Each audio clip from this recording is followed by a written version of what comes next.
একটা ভাইয়া মানে সাউন্ড গ্রেনেড মারছে, ও লিটার সে কই, আর আরো একটা ভাইয়া ছিল সাউন্ড গ্রেনেড মারছে, ও ওখানে অসুস্থ হয়ে পড়ছে, ওকে পানি টানি দিয়ে ওকে হসপিটালাইজ করা হয়েছে। মোটামুটি আমাদের 50%-এর উপরে শিক্ষার্থী আহত হয়েছে আজকে। কেন আমাদের উপর লাঠিচার্জ করা হলো, এইটাই আমরা আসলে জানতে চাই। আমরা তো বারবার বলতেছিলাম, মাইকে বলতেছিলাম, তারা কি শুনতে পাই নাই যে আমরা বিশৃঙ্খলা করবো না? আমরা গাড়ি আটকাচ্ছিলাম না, আমরা সাইড থেকে এক লেন ছেড়ে পর্যন্ত দিছি বাস সরার জন্য, যে এমনও না যে আমাদের জন্য যানজট সৃষ্টি হয়েছে, আমরা তো একটা লেন ছেড়ে দিছিলাম। আমাদের দাবি যৌক্তিক ছিল, আমাদের উপর অযৌক্তিকভাবে হামলা করা হয়েছে। আমরা আমাদের মানে যৌক্তিক দাবি না মেনে না পর্যন্ত আমরা ঘরে ফিরবো না।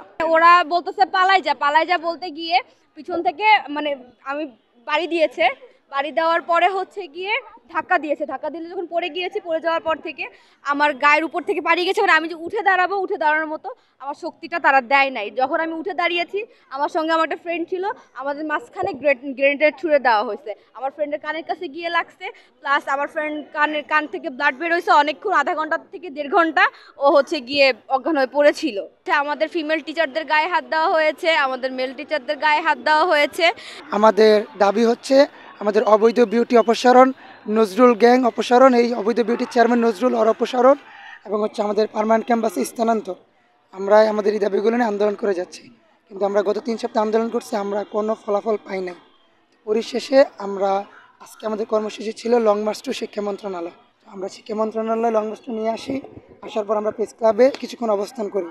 এখানে আমরা আমাদের দাবিগুলো সকল প্রেসদেরকে জানাচ্ছি। আর হচ্ছে আমাদের একটা প্রতিনিধি টিম ভিতরে গেছিলো কথা বলতে, শিক্ষা উপদেষ্টাকে ওনাদের সাথে কথা বলতে গেছে। ওইখান থেকে আমাদের কোনো ফলাফল আসে নাই, ওনারা আমাদের দাবি মানবে না এরকম একটা কথা বলছে। তারপর তখন আমরা সচিবালয়ের সামনে যাচ্ছিলাম, ওইখানে আমরা আমরাও অনশন করব, এটার জন্য সচিবালয়ের সামনে আমরা গেলাম। প্রথমে পুলিশ আমাদের বাধা দেয়, আমরা পুলিশের বাধা উপেক্ষা করে সচিবালয়ের দিকে অগ্রসর হই।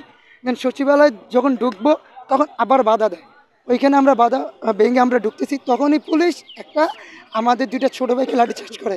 এই জায়গায় একটা লাঠিচার্জ করে আরেকজন পিঠে মারে।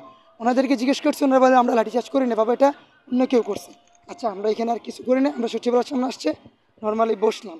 বসার পর হুট করে পুলিশ বলতেছে তোমাদেরকে 5 মিনিটের আলটিমেটাম দিলাম, তোমরা ছাত্র নাকি কি ওটা আমাদের দেখার বিষয় না, তোমরা যদি 5 মিনিটের মধ্যে না সরো আমরা আমাদের পদক্ষেপ নিতে বাধ্য হব। 5 মিনিট হলো না, 2 মিনিটের মাথায় ওনারা আমাদেরকে লাঠিচার্জ শুরু করলো। আমার হাতে হ্যান্ডমাইক ছিল, আমার হাত থেকে হ্যান্ডমাইক টেনে নিয়ে গেছে, আমাকে একটা থাপ্পড়ও মারছিল। তারপর আমি দৌড়ে আসতেছি, আসার পরে তাকে দেখলাম আমার এই ছোটো ভাইকে 8 জন পুলিশ মিলে ওরে মানে লাঠি দিয়ে মারতেছে, কেউ লাঠি চার্জ করতেছে, কেউ হাত দিয়ে মারতেছে, কেউ লাঠি মারতেছে। আর মনে করেন পিঠে যদি দেখাতে বলেন